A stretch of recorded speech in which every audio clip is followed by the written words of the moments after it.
ঠাম্মির শাড়িতে আগুন লাগতে চিনি সত্যি বলল দ্রোণকে। সম্পূর্ণ জানতে ভিডিওটিতে একটি লাইক করে প্রথম থেকেই দেখতে থাকো। গল্পের শুরুতেই দেখা যায় যে চিনি বাইরে বেরিয়ে এসে দেখে সুনয়নী আর দময়ন্তী দুজন মিলে বাইরে দাঁড়িয়ে সবটা শুনছিল। চিনি তখন বলে, কি ভাবছো? ছোট মালিক আমাকে ঘর থেকে বার করে দিয়েছে? একদমই না, আমি তো এই সমস্ত ড্রেস চেঞ্জ করব, তার জন্য আমি নিজেই বেরিয়ে আসলাম। আশা করি কথাটা বুঝতে পেরেছো তোমরা। দময়ন্তী বলে, এই শোনো, আমরা কি তোমার কাছ থেকে পুরো কাহিনী চেয়েছি তুমি কি করছো না করছো? তখনই চিনি বলে, যেভাবে আপনারা বাইরে দাঁড়িয়ে আছেন আর ষড়যন্ত্র করছিলেন তাই আপনাদেরকে আগে থেকেই সাবধান করে দিলাম। অন্যদিকে দেখা যায় দাদু পিসিমণিকে বলতে থাকে, বাড়িতে একটা গোখরো এসে উঠেছে, ও থাকলে সব কিছু ধ্বংস করে দেবে, কোনোদিনও এই বাড়ির ভালো হবে না। তখন পিসিমণি বলে, আহ ছোটকা, তুমি একটু চুপ করবে দয়া করে, এই সমস্ত ঝামেলা করো না তো, আর ভালো লাগছে না। অন্যদিকে অন্তরা চলে এসেছে আর বলে, মা আপনি আমাকে ডেকেছিলেন? ঠাম্মি তখন বলে, হ্যাঁ, ওইদিকে পুজোর কত দূর হলো আয়োজন? তখনই অন্তরা বলে, হবে হবে, শুরু হবে এক্ষুনি, কেন বলুন তো? ঠাম্মি তখন বলছি দ্রোণের সাথে তোমার কোনো কথা হয়েছে? না মানে দ্রোণ কি বলবে বলছিল তোমাকে বলেছে? এ বাবা, আমি আবার কি বলতে যাচ্ছিলাম, না না, চিনির এই সমস্ত উদ্দেশ্যের কথা জানতে পারলে তো সব থেকে বেশি কষ্ট পাবে তুমি। অন্তরা তখন বলে, এসব আপনি কি বলছেন মা? আমি তো আপনার কথা কিছুই বুঝতে পারছি না। দ্রোণ কি বলবে, চিনির উদ্দেশ্য মানে আমি বুঝতে পারছি না। তখনই ঠাম্মি বলে, উফ বৌমা, এসব কথা থাক, আমি মুখ ফসকে অনেক কিছুই বলতে যাচ্ছিলাম, এই সমস্ত কথা এখন বলা যাবে না।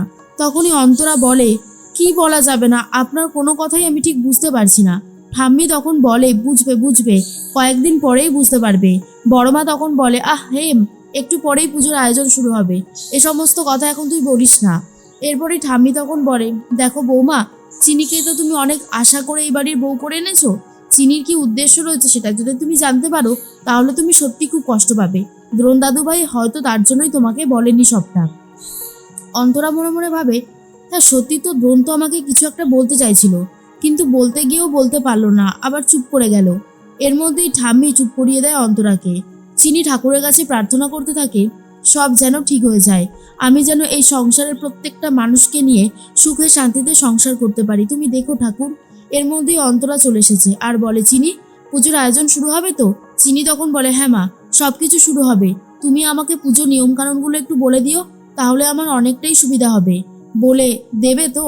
অন্তরা তখন বলে, হ্যাঁ নিশ্চয়ই, কেন দেবো না, আমি সবটা তোকে বলে দেব। তুই আমাদের বাড়ির লক্ষ্মী, মিষ্টি একটা মেয়ে, দ্রোণ তোকে বউ হিসেবে পেয়ে নিশ্চয়ই অনেক বেশি খুশি হয়েছে, তাই না বল? এরপর দ্রোণের কথা বলতেই চিনির মনে পড়ে যায় যে ছোট মালিক তো আমাকে সত্যি ভুল বুঝছে, কি করব কিছুই বুঝে উঠতে পারছি না। এদিকে দাদুর কাছে চলে গেছে দ্রোণ। দাদুর প্রেশারটা চেক আপ করতে থাকে, হেলথ চেক আপ করতে থাকে, আর বলে, প্রেশারটা কিন্তু ইদানিং বাড়ছে, আর দাদুর খেয়াল রাখছো না নাকি তুমি? তখনই পিসিমণি বলে, আরে দ্রোণ, আমারও তো বয়স হচ্ছে, আমি আর কত খেয়াল রাখবো বলতো? এখন তো তোর বউ চলে এসেছে, তোর বউ খেয়াল রাখবে। যদিও চিনি আগে থেকেই খেয়াল রাখতো। এরপর দ্রোণ বলে, একজন বাইরের মানুষের সাথে এত আলাপ না করাই ভালো, তাকে এত বেশি ভরসা করার দরকার নেই। তখনই পিসিমণি বলে, কি বলছিস তুই? বাইরের মানুষ মানে চিনি তো এই বাড়ির বউ, চিনি তোর বউ, আর তুই তাকে বলছিস বাইরের মানুষ? সত্যি বাবা, তুই পারিসও বটে। এরপর দ্রোণ আর কোনো কথা না বলেই চলে যায়, বলে, আমি ক্লিনিকে যাব, আমার দেরি হয়ে যাচ্ছে। এরপরে পিসিমণি বলে, ক্লিনিকে যাবি মানে? আজকে তো বাড়িতে পুজো আছে, তোর নামে আর চিনির নামে পুজো, আজকে তুই কি করে যাবি? দ্রোণ তখন বলে, আমি যাবই। এরপরেই তাড়াতাড়ি করে অন্তরাকে ফোন করছে আর বলে, দ্রোণ কিন্তু বেরিয়ে যাবে, দ্রোণকে আটকাতে হবে। এর মধ্যেই তখনই চলে এসেছে সবাই। আর এর মধ্যেই অন্তরা তখন বলে, কি করব এখন? মৌলি তখন বলে, কি হয়েছে, আমি তো কিছুই বুঝতে পারছি না। অন্তরা বলে, শুনলাম দ্রোণ নাকি বেরিয়ে যাবে, ও নাকি পুজোতে থাকবে না, কি হচ্ছে আমি সত্যি কিছু বুঝতে পারছি না। ছোটকা, মৌলি আর শিল্পা তখন বলে, তাহলে আমরা যাই কি দাদাভাইকে আটকাই।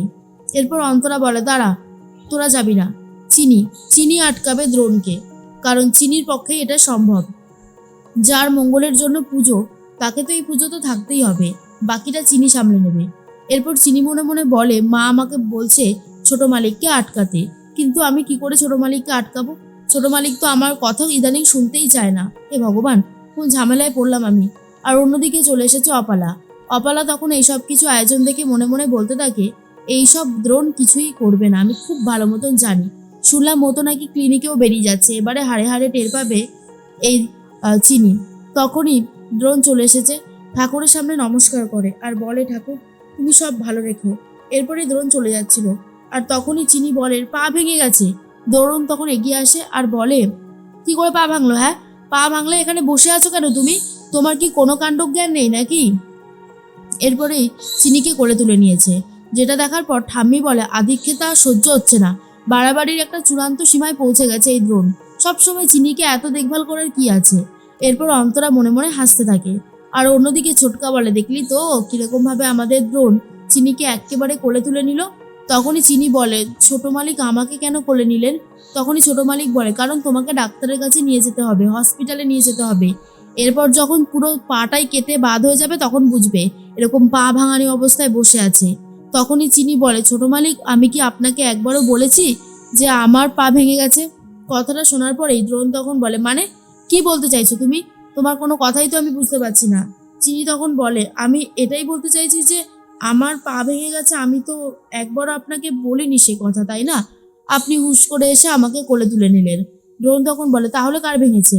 চিনি বলে, ওই যে যেই হাঁসগুলো এঁকেছি তার মধ্যে সব হাঁসেরই পা ঠিক আছে, আর একটা হাঁসের পা তো খোড়া হয়ে রয়েছে, তাই না?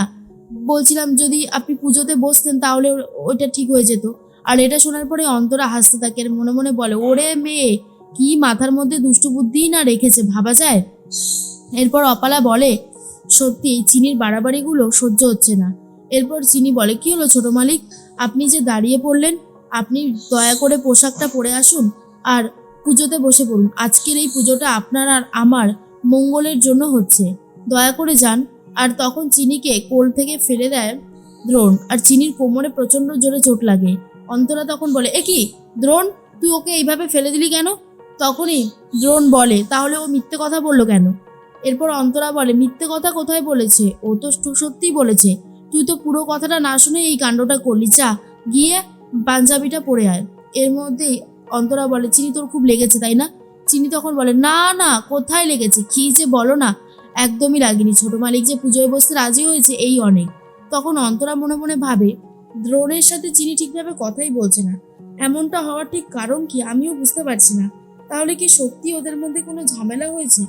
কিন্তু কি নিয়েই বা ঝামেলা হবে? আর তাহলে চিনি বা আমাকে বলছে না কেন সবটা? আমি তো কিছুই বুঝতে পারছি না। এরপর পাঞ্জাবি পরে চলে এসেছে দ্রোণ, আর তারপরেই পুজোতে বসে পড়ে। ঠাকুরমশাই পুজো করতে থাকে। হঠাৎ করে ঠাম্মি আবারও নাটক শুরু করেছে, নিজেই শাড়ির আঁচলে আগুন ধরিয়ে দিয়ে আগুন আগুন বলে চিৎকার করতে থাকে। এরপর দ্রোণ এসে আগুনটা নেভানোর চেষ্টা করে জল ঢেলে। আর চিনি তখন ভাবে, দ্রোণকে তো এবার সত্যিটা বলতেই হবে, ছোট মালিককে জানতেই হবে সবটা, না হলে ছোট মালিক এবারে আমাকে ভুল বুঝতে শুরু করবে।